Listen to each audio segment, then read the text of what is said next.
दापोली मतदारसंघामध्ये विकास कामांनाच महत्व आहे, पुन्हा एकदा सिद्ध झालंय.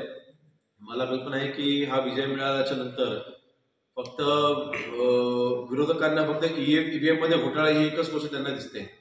लोकसभेच्या निवडणुकीच्या वेळेला ज्यावेळेला 8,000चं मताधिक्य मिळालं होतं त्यावेळेला त्यांना ईव्हीएमचा घोटाळा वाटला नाही. लोकसभेच्या निवडणुकीच्या वेळेला ज्यावेळेस महाराष्ट्रामध्ये महाविकास आघाडी पुन्हा सत्ता स्थापन करणार असं जे घोषणा देत होते त्यावेळेला त्यांना ईव्हीएमचा घोटाळा वाटला नाही. दापोली तालुक्यामध्ये 2-3 दिवसापूर्वी एक मोर्चा काढला गेला की ईव्हीएम मध्ये घोटाळा झालाय. माझं त्यांना चॅलेंज आहे की तुम्ही एखादं गाव घ्या, त्या गावाची वाडी घ्या आणि त्या वाडीमध्ये तुमची असलेली मतं आणि माझी असलेली मतं ही तुम्ही लोकांना समोरासमोर उभे करा आणि आकडेवारी समोर आणा. फक्त मोर्चे काढून जनतेमध्ये गैरसमज पसरवण्याचा जो प्रयत्न चालू आहे त्याला जनता देखील दाद देणार नाही.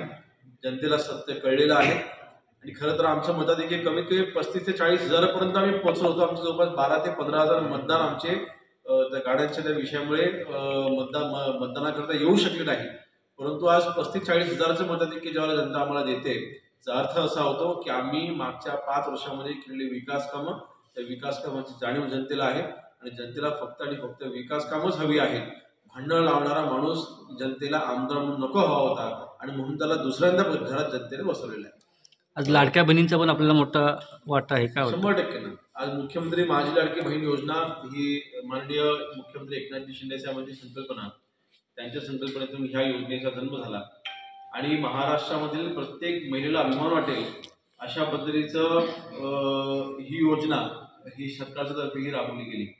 आणि आम्ही जेव्हा प्रचार करत होतो त्याच वेळेला आम्हाला जाणवत होतं विरोधकांच्या घरामधल्या महिलांनी देखील तिथे आम्हाला शब्द दिला की आमची पुरुष मंडळी काय करतील हा त्यांचा निर्णय आहे, परंतु ज्या व्यक्तीने, ज्या आमच्या लाडक्या भावाने आम्हाला प्रत्येक महिन्याला 1,500 रुपयाचं आम्हाला आर्थिक बळ दिलेलं आहे, आम्ही त्यांनाच मतदान करणार ही विरोधकांच्या घरामध्ये देखील आम्हाला महिला सांगत होत्या.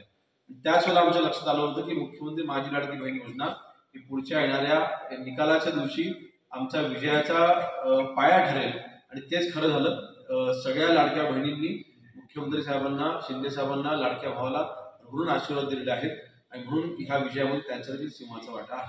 प्रत्येक कार्यकर्त्यांची इच्छा असते की आमचा आमदार हे मंत्री व्हावे, परंतु नक्कीच सन्माननीय शिंदे साहेबांनी जेव्हा दापोली जाहीर सभेमध्ये सांगितलं की तुम्ही योगेशला आमदार करा, मी त्याला आमदार करेन, परंतु आज शेवटी राजकीय परिस्थितीचा विचार करता मला त्यांच्यावरती कुठलाही दबाव टाकायचा नाही. त्यांना जो योग्य निर्णय वाटतो तो योग्य निर्णय त्यांनी द्यावा. भविष्यामध्ये त्यांनी जगापुरी जबाबदारी माझ्या खांद्यावरती दिली, नक्कीच त्या संधीचं सोनं करण्याचं काम